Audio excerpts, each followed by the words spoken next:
ஆன்மீக சீர்திருத்தவாரி பங்காரு அடிகளாரின் உடலுக்கு முதலமைச்சர் மு க ஸ்டாலின் அஞ்சலி செலுத்தினார். மேல்மருவத்தூர் அடிகளார் தெருவில் உள்ள வீட்டில் பங்காரு அடிகளாரின் உடல் வைக்கப்பட்டிருந்தது. அங்கு அமைச்சர்கள் துரைமுருகன், KN நேரு, பொன்முடி உள்ளிட்டோருடன் வந்து முதலமைச்சர் மு க ஸ்டாலின் அஞ்சலி செலுத்தினார். தொடர்ந்து பங்காரு அடிகளாரின் மனைவி லட்சுமி பங்காரு, மகன் உள்ளிட்ட குடும்ப உறுப்பினர்களுக்கு முதலமைச்சர் மு க ஸ்டாலின் ஆறுதல் தெரிவித்தார். இதைத் தொடர்ந்து பங்காரு அடிகளாரின் உடல் வீட்டிலிருந்து ஊர்வலமாக எடுத்து வரப்பட்டு ஆதிபராசக்தி சித்தர் பீட கோவிலில் உள்ள மைய மண்டபத்தில் வைக்கப்பட்டுள்ளது. அங்கு திமுக MP Jagath Ratchagan, AIADMK MP CV Shanmugam உள்ளிட்டோர் அஞ்சலி செலுத்தினர். தொடர்ந்து பக்தர்களும் அஞ்சலி செலுத்தி வருகின்றனர்.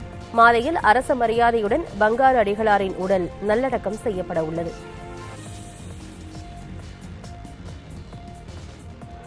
நேற்று காலமான பங்காரு அடிகளாரின் உடலுக்கு நள்ளிரவு முதலே வரிசையில் காத்திருந்து பக்தர்கள் அஞ்சலி செலுத்தி வருகின்றனர். மேல்மருவத்தூர் ஆதிபராசக்தி சித்தர் பீடத்தின் நிறுவனரும் ஆன்மீக குருவுமான பங்காரு அடிகளார் நேற்று மாலை காலமானார். அவரது உடல் மேல்மருவத்தூரில் உள்ள அடிகளார் தெருவில் அமைந்துள்ள இல்லத்தில் அஞ்சலிக்காக வைக்கப்பட்டுள்ளது.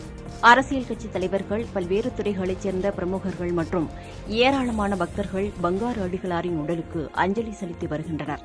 தமிழகத்தின் பல்வேறு பகுதிகளில் இருந்து வந்திருக்கும் 1000க்கும் மேற்பட்ட பக்தர்கள் நள்ளிரவு முதல் நீண்ட வரிசையில் நின்று கண்ணீர் மல்க அஞ்சலி செலுத்தி வருகின்றனர்.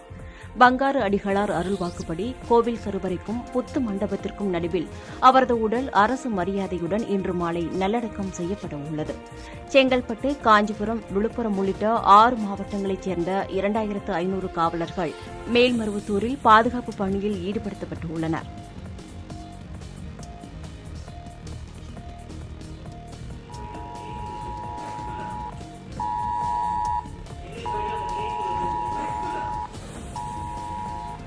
இன்று காலை 11:15 மணி வாக்கில் உங்கள் செல்போன் திரையில் அதிர்வுடன் கூடிய அபாய ஒலியோடு ஒரு செய்தி வெளியானதை பார்த்திருப்பீர்கள்.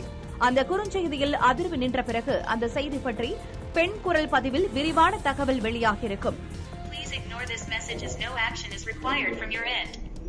This message has been sent to test Pan India emergency alert system being implemented by National Disaster Management Authority.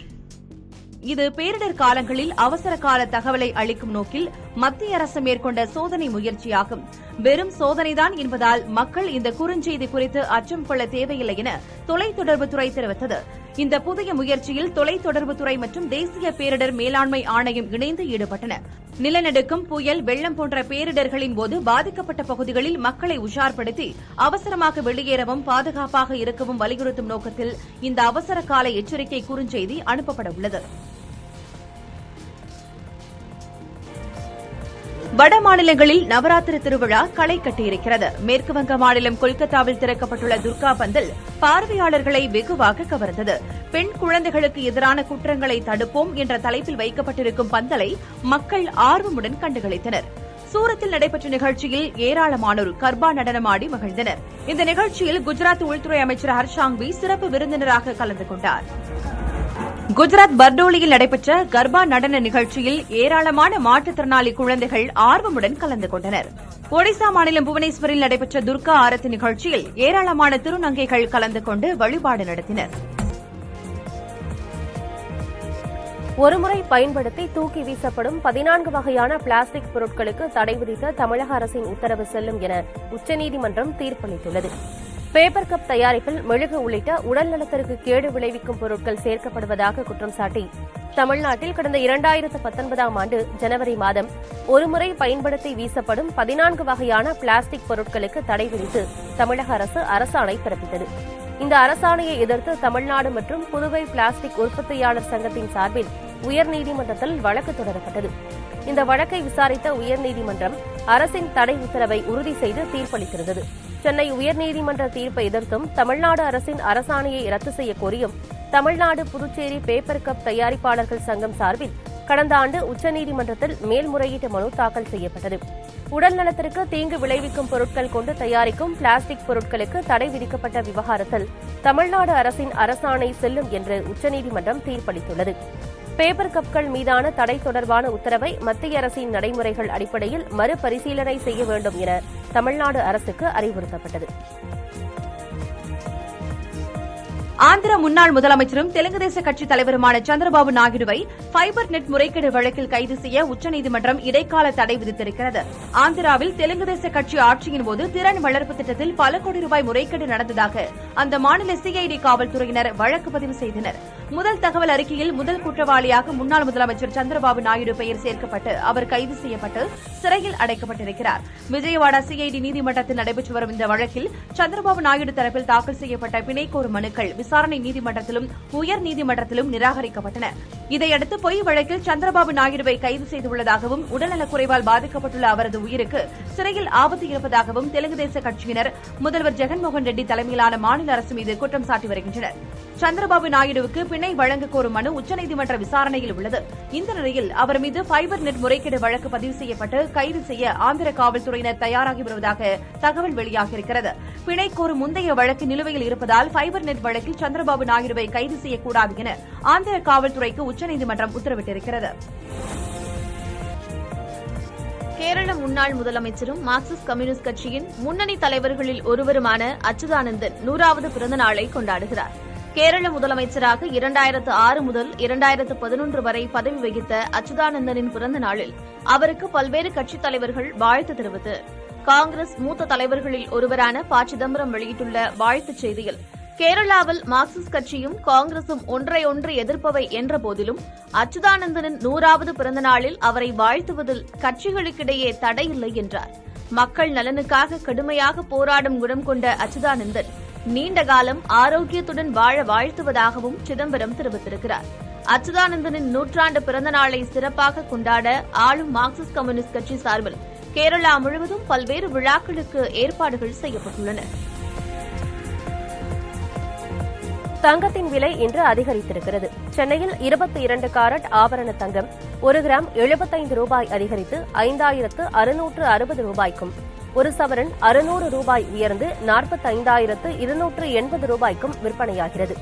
கடந்த 10 நாட்களில் தங்கம் 1 சவரன் 2,300 ரூபாய் அதிகரித்திருக்கிறது.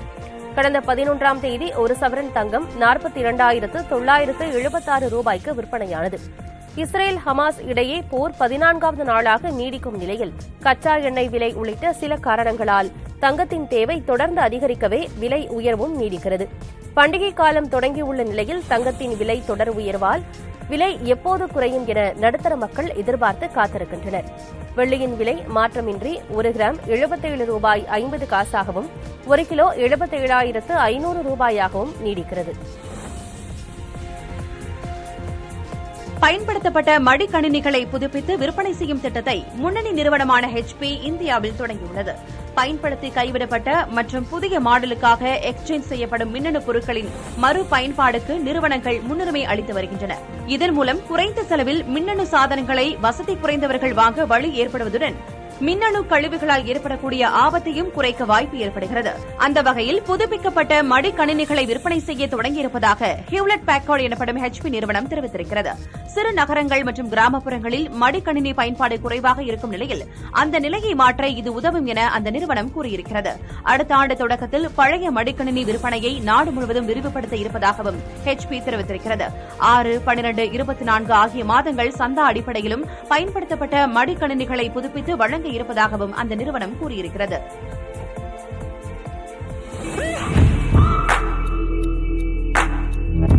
ஒரே வாட்ஸ்அப் செயலியில் 2வது வாட்ஸ்அப் வசதியை மெட்டா நிறுவனம் விரைவில் அறிமுகம் செய்ய உள்ளது.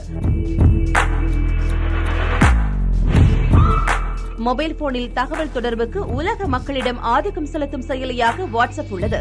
ஒரே போனில் 2 வாட்ஸ்அப் சேவையை பயன்படுத்தும் வசதி ஏற்கனவே உள்ளது. அதற்கு 2வது வாட்ஸ்அப் செயலியை பதிவிறக்கம் செய்து 2வது சிம் கார்டு தொலைபேசி எண் வழியாக செயல்படுத்தும் நடைமுறை இருக்கிறது. 2 வாட்ஸ்அப் செயலியையும் இயக்க ஒவ்வொரு முறையும் ஒன்றிலிருந்து மற்றொன்றுக்கு லாக் அவுட் செய்து மாற வேண்டியிருக்கிறது. இந்த நிலையை மாற்றி ஒரே லாகினிலிருந்து எளிதாக ஒரே வாட்ஸ்அப் செயலியிலிருந்து மற்றொன்றுக்கு உடனடியாக மாறும் வசதியை மெட்டா நிறுவனம் விரைவில் அறிமுகம் செய்ய உள்ளது. இதன்படி ஒரு வாட்ஸ்அப் பக்கத்திலேயே மற்றொன்றுக்கு மாறும் பட்டன் இடம்பெறும். அதை கிளிக் செய்து 2வது வாட்ஸ்அப் செயலிக்கு மாறிக்கொள்ளலாம். அதே நேரம் ஒரே செல்போனில் 2வது வாட்ஸ்அப் வசதியை பெற 2 சிம் கார்டு வசதியும் 2வது தொலைபேசி எண்ணும் வழக்கம் போல அவசியமாகும் என மெட்டா நிறுவனம் அறிவித்திருக்கிறது.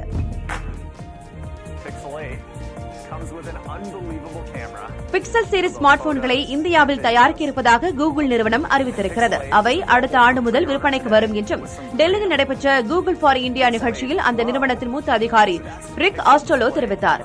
பிக்சல் போன்களை தயாரிக்க சர்வதேச தயாரிப்பாளர்களுடன் ஒப்பந்தம் செய்ய இருப்பதாகவும் அவர் கூறினார். கூகுளுக்கு சொந்தமான யூடியூப் இந்தியாவில் ஆதாரங்களுடன் கூடிய நம்பகமான செய்திகளை வழங்க வாட்ச் பேஜ் என்ற வசதியை அறிமுகப்படுத்த உள்ளதாகவும் இந்த பக்கமானது நம்பகமான செய்தி நிறுவனங்களிலிருந்து பெறப்பட்ட வீடியோக்களை பரிந்துரைக்கும் என்றும் கூகுள் நிறுவன நிகழ்ச்சியில் தெரிவிக்கப்பட்டது.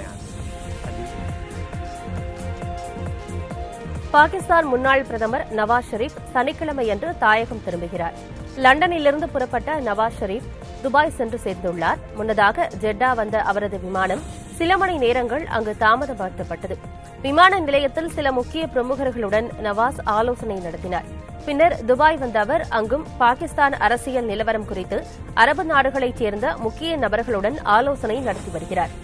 சனிக்கிழமையன்று தனி விமானத்தில் இஸ்லாமாபாத் செல்லும் நவாஸ் ஷெரீப்புக்கு உற்சாக வரவேற்பு அளிக்க ஆளும் பாகிஸ்தான் முஸ்லீம் லீக் நவாஸ் கட்சி ஏற்பாடு செய்துள்ளது. பாகிஸ்தானில் தற்போது பிரதமராக உள்ள நவாஸ் ஷெரீப் நவாஸின் சகோதரர் ஆவார்.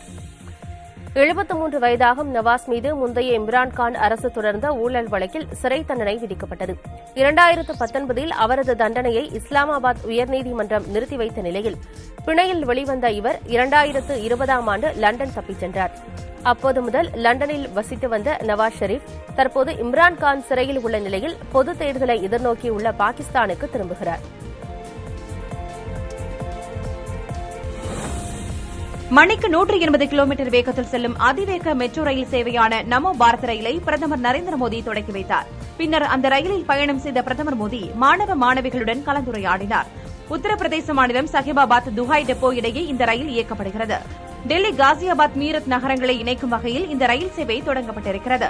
சஹிபாபாத்திலிருந்து துஹாய் டெப்போவுக்கு சாலை மார்க்கமாக செல்ல 35 நிமிடங்கள் ஆகும் நிலையில் நமோ பாரத் ரயிலில் 12 நிமிடங்களில் சென்றுவிடலாம் என தெரிவிக்கப்பட்டிருக்கிறது. இந்த அதிவேக ரயில் மொத்தம் 6 பெட்டிகளை கொண்டதாக இருக்கும். இந்த ரயிலில் முதல் வகுப்பு பெட்டி, பெண்களுக்கான தனிப்பெட்டியும் உள்ளது. இந்த வழித்தடத்தில் ரயில்களை இயக்க கடந்த 2019ஆம் ஆண்டு மார்ச் மாதம் 8ஆம் தேதி பிரதமர் நரேந்திர மோடி அடிக்கல் நாட்டியது குறிப்பிடத்தக்கது. தமக்கு வீடு தேவையில்லை என்றும் நாடு முழுவதும் தனது வீடுதான் எனவும் காங்கிரஸ் எம்பி ராகுல் காந்தி தெரிவித்திருக்கிறார். தெலங்கானா மாநில சட்டமன்ற தேர்தலை முன்னிட்டு பல்வேறு கட்சிகளும் தீவிர பரப்புரையில் ஈடுபட்டு வருகின்றன. இந்த முறை ஆட்சியை கைப்பற்றும் நோக்கில் காங்கிரஸ் முழுவீச்சில் பரப்புரையில் ஈடுபட்டுள்ளது. இதன் ஒரு பகுதியாக ஜக்தியால் பகுதியில் காங்கிரஸ் எம்பி ராகுல் காந்தி பரப்புரையில் ஈடுபட்டார். அப்போது பேசிய அவர் தாம் பாஜகவுக்கு எதிராக போராடுவதாகவும் தன் மீது 25 முதல் 30 வழக்குகள் உள்ளதாகவும் கூறினார். தனது நாடாளுமன்ற உறுப்பினர் பதவி இடைநீக்கம் செய்யப்பட்டதாகவும் வேதனை தெரிவித்தார். தாம் தங்கியிருந்த இல்லத்தை மத்திய அரசு எடுத்துக் கொண்டதாக குறிப்பிட்ட அவர் அதை மகிழ்ச்சியாக அவர்களிடம் வழங்கியதாகவும் கூறினார். நாடு முழுவதும் தன் வீடுதான் என்றும் ராகுல் காந்தி குறிப்பிட்டார். கழிவுநீர் அகற்றும் பணியின் போது தொழிலாளர் உயிரிழந்தால் குறைந்தது 30 லட்சம் ரூபாய் வழங்க வேண்டும் என்று மத்திய மாநில அரசுகளுக்கு உச்சநீதிமன்றம் உத்தரவு பிறப்பித்துள்ளது. நிரந்தர உடல் பாதிப்புகளுக்கு குறைந்தது 20 லட்சம் ரூபாய் இழப்பீடு வழங்கவும் நீதிபதிகள் ரவீந்திர பட், அரவிந்த்குமார் ஆகியோர் அமர்வு உத்தரவிட்டுள்ளது. தூய்மை தொழிலாளிக்கு மற்ற குறைபாடுகள் ஏற்பட்டால் அரசு தரப்பில் 10 லட்சம் ரூபாய் வரை செலுத்த வேண்டும் என்றும் நீதிபதிகள் தெரிவித்தனர்.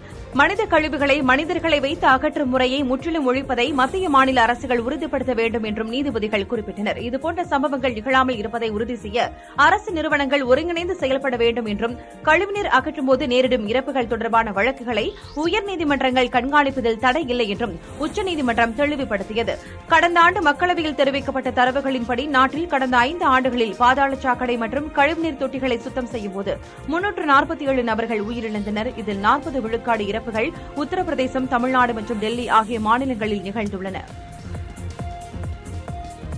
பாஜக முன்னாள் எம்பியும் நடிகையுமான ஜெயபிரதாவிற்கு விதிக்கப்பட்ட 6 மாத சிறை தண்டனையை சென்னை உயர்நீதிமன்றம் உறுதி செய்திருக்கிறது. 15 நாட்களில் எழும்பூர் நீதிமன்றத்தில் சரணடைந்து 20 லட்சம் ரூபாயை டெபாசிட் செய்தால் மட்டுமே தண்டனையை நிறுத்தி ஜாமீன் வழங்கப்படும் என்றும் தெரிவித்துள்ளது. திரையரங்கு ஊழியர்களிடம் வசூலித்த இஎஸ்ஐ தொகைக்கான வட்டியை செலுத்தாத வழக்கில் ஜெயபிரதாவுக்கு 6 மாத சிறை தண்டனையை எழும்பூர் நீதிமன்றம் விதித்தது. இதை நிறுத்தி வைக்க கோரிய மனுவை உயர்நீதிமன்றம் தள்ளுபடி செய்துள்ளது. இதனையடுத்து இன்னும் 15 நாட்களுக்குள் அவர் எழும்பூர் நீதிமன்றத்தில் சரணடைந்து பிணைத் தொகையை செலுத்துவார் என்று எதிர்பார்க்கப்படுகிறது. தவறினால் அவரை சிறையில் அடைக்க நீதிமன்றம் உத்தரவிடும் சூழல் ஏற்படக்கூடும். தமிழகத்தில் அடுத்த 7 நாட்களுக்கு பரவலாக மிதமான மழை பெய்ய வாய்ப்புள்ளதாக சென்னை வானிலை ஆய்வு மையம் தெரிவித்துள்ளது. அரபிக்கடலில் உருவாகும் புயல் மேற்கு வடமேற்கு நகர்ந்து ஓமன், அதையொட்டிய ஏமன் கடலோர பகுதியை நோக்கி நகரும் என்றும், வங்கக்கடலில் உருவான காற்றழுத்த தாழ்வு பகுதி ஞாயிறன்று வலுப்பெற்று காற்றழுத்த தாழ்வு மண்டலமாக மாறும் என்றும் கணிக்கப்பட்டுள்ளது. குமரிக்கடல் மற்றும் அதையொட்டிய பகுதிகளில் ஒரு வளிமண்டல மேலடுக்கு சுழற்சி நிலவுவதாகவும், கிழக்கு மற்றும் வடகிழக்கு காற்று தென்னிந்திய பகுதிகளில் வீசி வரும் நிலையில் அடுத்த 2 நாட்களில் வடகிழக்கு பருவமழை துவங்க உள்ளதாகவும் கூறப்பட்டுள்ளது. எனினும் வடகிழக்கு பருவமழை தொடக்க காலத்தில் வலுவிழந்து காணப்படும் என்றும், சென்னை மற்றும் புறநகர் பகுதிகளில் வானம் மேகமூட்டத்துடன் காணப்படும் எனவும், சில இடங்களில் லேசான மழை பெய்ய வாய்ப்புள்ளதாகவும் வானிலை ஆய்வு மையம் அறிவித்துள்ளது. திமுக ஆட்சியாளர்களின் கைகளில் சிக்கி காவல்துறை சீரழிந்து வருவதாக அதிமுக பொதுச் செயலாளரும் எதிர்க்கட்சித் தலைவருமான எடப்பாடி பழனிசாமி குற்றம் சாட்டியுள்ளார். ஆட்சியாளர்கள் அவிழ்த்துவிடும் புழுகு மூட்டைகளை மெய்யாக்கும் பணியில் காவல்துறை உயர் அதிகாரிகள் ஈடுபட்டிருப்பதாகவும் அறிக்கை ஒன்றில் எடப்பாடி பழனிசாமி தெரிவித்துள்ளார். திமுக ஆட்சிக்கு வந்த பிறகு மேலிட உத்தரவின் பேரில் காவல் நிலையங்களில் 90% வழக்குகள் பதிவு செய்யப்படுவதில்லை என்றும், கட்ட பஞ்சாயத்து செய்யப்படுவதாகவும் சமூக வலைதளங்களில் செய்திகள் வருவதாக அவர் தெரிவித்துள்ளார். போதைப்பொருள் விற்பனை மற்றும் விநியோகத்தில் ஈடுபடும் ஆணிவேரை கைது செய்யாமல் இருப்பதன் மர்மம் என்ன என்று வினவியுள்ள அவர், புண்ணுக்கு புணுகு தடவும் வேலையில் காவல்துறை அதிகாரிகள் ஈடுபட்டுள்ளதாகவும் குற்றம் சாட்டியுள்ளார். திமுக இடம் கட்டளைக்கு தலையாட்டி அறநிலை தவறும் அதிகாரிகள் எதிர்காலத்தில் சட்டத்தின் முன் நிறுத்தப்பட்டு தண்டிக்கப்படுவார்கள் என்று எச்சரிப்பதாகவும் எடப்பாடி பழனிசாமி தெரிவித்துள்ளார்.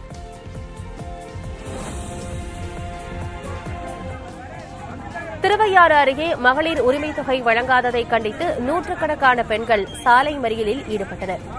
கடுவெளி கிராமத்தில் சுமார் 102 பெண்கள் தங்களுக்கு மகளிர் உரிமைத் தொகை கிடைக்கவில்லை என கிராம நிர்வாக அலுவலரிடம் முறையிட்டனர். அவர் தாலுகா அலுவலகத்தில் சென்று கேட்க அறிவுறுத்திய நிலையில் தாலுகா அலுவலகத்தில் முறையான பதில் அளிக்கப்படவில்லை. இதனால் ஆத்திரமடைந்த பெண்கள் அதிகாரிகளின் அலட்சியத்தை கண்டித்து கடுவெளி மெயின் ரோட்டில் அமர்ந்து சாலை மறியலில் ஈடுபட்டனர். மற்றவர்களுக்கு 2 முறை மகளிர் உரிமைத் தொகை வங்கிக் கணக்கில் ஏற்றப்பட்ட நிலையில் எங்களை 2 மாதங்களாக அலைக்கழிப்பதாகவும் அவர்கள் குற்றம் சாட்டினர். தகவல் அறிந்து வந்த தாசில்தார் உரிமைத் தொகைக்கான விண்ணப்பங்கள் தொழில்நுட்ப கோளாறு காரணமாக ஏற்றப்படவில்லை என்றும், அது விரைவில் சரி செய்யப்படும் என்றும் தெரிவித்தார். மேலும் தகுதி உள்ளவர்களுக்கு மகளிர் உரிமைத் தொகை கிடைக்க ஏற்பாடு செய்வதாகவும் அவர் கூறினார்.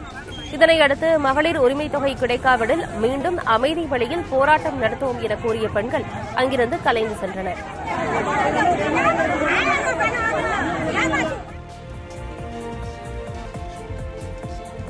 மேட்டூர் அணையின் நீர்மட்டம் கடந்த 10 நாட்களில் 16 அடி உயர்ந்துள்ளது. இதனால் கவலையில் உள்ள விவசாயிகளுக்கு இது சற்று ஆறுதலை தந்திருக்கிறது. தமிழகத்திற்கு தர வேண்டிய நீரை வழங்குமாறு ஒழுங்காற்றுக்குழு உத்தரவிட்டும் கர்நாடக அரசு கொடுக்காமல் காலம் தாழ்த்தி வருகிறது. இச்சூழலில் தமிழக காவிரி நீர்பிடிப்பு பகுதிகளில் பெய்து வரும் கனமழை காரணமாக கடந்த 11ஆம் தேதி முதல் மேட்டூர் அணைக்கு நீர்வரத்து அதிகரித்துள்ளது. அணையின் நீர்மட்டம் கடந்த 10 நாட்களில் 15.77 அடி உயர்ந்துள்ளது. குறிப்பாக சென்ற 10ஆம் தேதி அணையின் நீர்மட்டம் 30.90 அடியாக இருந்த நிலையில் இன்று 46.67 அடியாக அதிகரித்துள்ளது. இன்று காலை நிலவரப்படி அணையின் நீர்மட்டம் 45.62 அடியிலிருந்து 46.67 அடியாக அதிகரித்துள்ளது. அணைக்கு நீர்வரத்து வினாடிக்கு 7714 கன அடியாக அதிகரித்துள்ளது. அணையில் நீரிருப்பு 15.78 டிஎம்சியாக உள்ள நிலையில் குடிநீர் தேவைக்காக வினாடிக்கு 500 கன அடி தண்ணீர் அணைமின் நிலையம் வழியாக திறந்துவிடப்படுகிறது.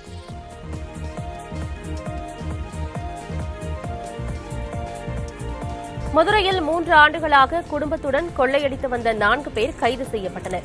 அவர்கள் வீட்டை சுற்றி புதைத்து வைக்கப்பட்டிருந்த நகை மற்றும் பணத்தையும் காவல்துறையினர் பறிமுதல் செய்தனர். சிலைமான், கருப்பாயூரணி, திருமங்கலம் உள்ளிட்ட பகுதிகளில் கடந்த 3 ஆண்டுகளாக 20க்கும் அதிகமான கொள்ளை புகார்கள் பதிவாகின. அனைத்து கொள்ளைகளும் ஒரே மாதிரியாக இருந்ததால் கூடுதல் கவனம் செலுத்தி விசாரிக்க காவல் ஆய்வாளர் மோகன் தலைமையில் தனிப்படை அமைக்கப்பட்டது. தொடர் விசாரணையில் பெண் உட்பட 4 பேர் இந்த கொள்ளையில் ஈடுபட்டது தெரியவந்தது.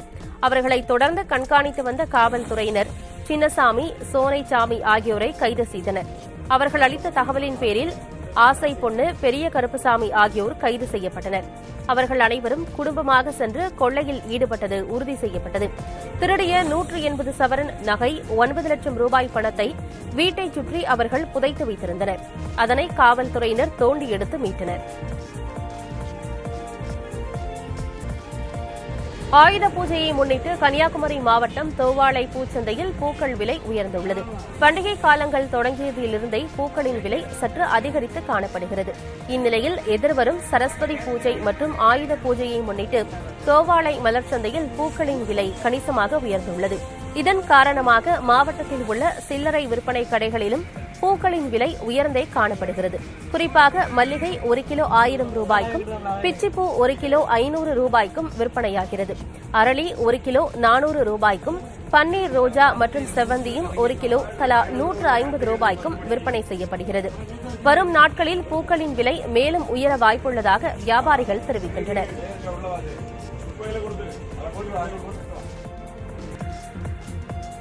கடலூர் அருகே யூரியா, ஜிங்க் சல்பேட் உள்ளிட்ட உரங்களுக்கு தட்டுப்பாடு உள்ளதாக குறைதீர்ப்பு கூட்டத்தில் விவசாயிகள் புகார் அளித்தனர். கடலூர் மாவட்ட ஆட்சியர் அலுவலகத்தில் விவசாயிகள் குறைகேட்பு கூட்டம் நடைபெற்றது. இதில் மாவட்ட ஆட்சியர் அருண் தம்புராஜ் தலைமை தாங்கிய நிலையில் பல்வேறு பகுதியைச் சேர்ந்த விவசாயிகள் கலந்து கொண்டு தங்களது குறைகளை வெளிப்படுத்தினர். வீராணம் ஏரி சிதம்பரம் கிழக்கு பகுதியை கடந்ததும் கழிவுநீர் கலப்பதை தடுக்கவும், ஸ்ரீமுஷ்ணம் பகுதியில் உள்ள 25 ஏக்கர் சம்பா பயிர்களுக்கு உரம் கிடைக்க வழிவகை செய்யவும், மணிமுத்தாற்றின் குறுக்கே தடுப்பணை கட்டிடவும் உள்ளிட்ட கோரிக்கைகள் முன்வைக்கப்பட்டன. இவை அனைத்தையும் கேட்ட ஆட்சியர் அதிகாரிகளை உரக்கடைகளில் ஆய்வு மேற்கொள்ளவும், வீராணம் ஏரிகளில் கழிவுநீர் செல்வதை தடுக்க நடவடிக்கை எடுக்குமாறும் உத்தரவிட்டார். இந்த கூட்டத்தில் வேளாண் துறை அதிகாரிகள் மற்றும் விவசாயிகள், விவசாய சங்க பிரதிநிதிகள் உட்பட ஏராளமானோர் பங்கேற்றனர்.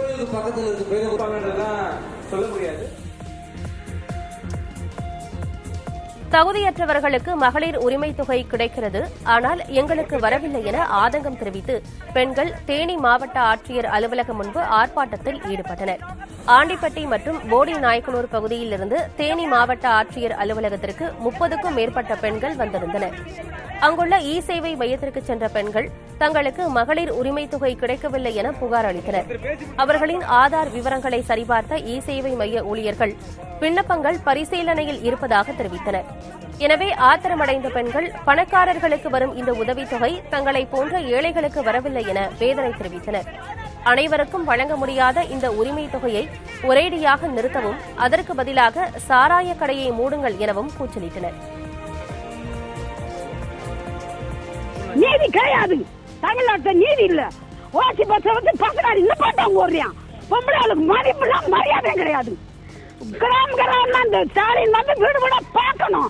பணக்காரிகளுக்கு, சொந்த வீட்டுக்காரிக்கு, சொந்த வாடகை வீட்டுக்காரிக்கு வந்துருக்கு. அந்த அப்புறாணி கூலி வேலை செய்யறவங்களுக்கு வரல, அந்த வாடகை வீட்டுக்காரிக்கு வரல, புரிச்சு செத்தவங்களுக்கு வரல. புருஷன் உசுரோட இருக்கான், அவன் வாங்கி திக்கிறான். புரிச்சு உசுரோட இருக்கா, சந்திரி ஓட்ட வாங்கி திக்கிறான். ஆதார் அட்டையை தட்டி பார்த்தா உங்க டிடிஎஸ் பூரா வருங்கிறாங்க. அப்ப ஏன் எங்க டிடிஎஸ் எல்லாம் வரல உங்களுக்கு? நாங்க வந்து குழுவுல லோன் எடுத்திருப்போம். குழுவுல லோன் எடுத்தது தப்பா? குழுவுல லோன் எடுத்ததுனால நீங்க வருமான வரி கட்டுறோம்னு சொல்றாங்க. ஏன் சொல்றாங்க அப்படி? தூத்துக்குடி மாவட்டம் குலசையில் நடைபெற்று வரும் தசரா திருவிழாவில் நாள்தோறும் ஏராளமான பக்தர்கள் கலந்து கொண்டு முத்தாரம்மனை வழிபட்டுச் செல்கின்றனர். குலசேகரப்பட்டினம் முத்தாரம்மன் கோயில் தசரா திருவிழாவின் 5வது நாளில் அம்மன் நவநீத கிருஷ்ணர் அலங்காரத்தில் காமதேனு வாகனத்தில் எழுந்தருளினார். முன்னதாக அம்பாளுக்கு பால், மஞ்சள், சந்தனம் உள்ளிட்ட பல்வேறு வகையான சிறப்பு அபிஷேக அலங்கார தீபாரதனை நடைபெற்றது. இதில் திரளான பக்தர்கள் கலந்து கொண்டு அம்பாளை தரிசித்தனர். தசரா திருவிழாவின் முக்கிய நிகழ்ச்சியான சூரசம்ஹாரம் வரும் 24ஆம் தேதி நள்ளிரவில் கோயில் கடற்கரையில் நடைபெறுகிறது. ராணிப்பேட்டை மாவட்டத்தில் குளங்களை தூர்வாரும்போது எடுக்கப்படும் மணலை ஊராட்சி மன்ற நிர்வாகத்தினர் முறைகேடாக பல்வேறு பணிகளுக்கு அனுப்புவதாக குற்றச்சாட்டு எழுந்திருக்கிறது. சோளிங்கர் ஊராட்சி ஒன்றியத்திற்குட்பட்ட ஒழுகூர் பகுதியில் குளங்களை தூர்வாரும் பணிகள் நடைபெற்று வருகின்றன. இவ்வாறு தூர்வாரப்படும் போது எடுக்கப்படும் மணல் குளங்களின் கரைகளை பலப்படுத்த பயன்படுத்தப்படாமல் முறைகேடாக பல்வேறு பணிகளுக்கு அனுப்பப்படுவதாக குற்றச்சாட்டு எழுந்திருக்கிறது. இதனை கண்டித்து கிராம மக்கள் மணலை ஏற்றிச் செல்லும் வாகனங்களை சிறைப்பிடித்து போராட்டத்தில் ஈடுபட்டனர். இந்த சம்பவம் தொடர்பாக ஊரக வளர்ச்சி அதிகாரியிடம் கேட்டதற்கு மணல் அனுமதியின்றி எடுத்துச் செல்லப்படுவது குறித்து உரிய விசாரணை செய்து நடவடிக்கை எடுப்பதாக தெரிவித்தார்.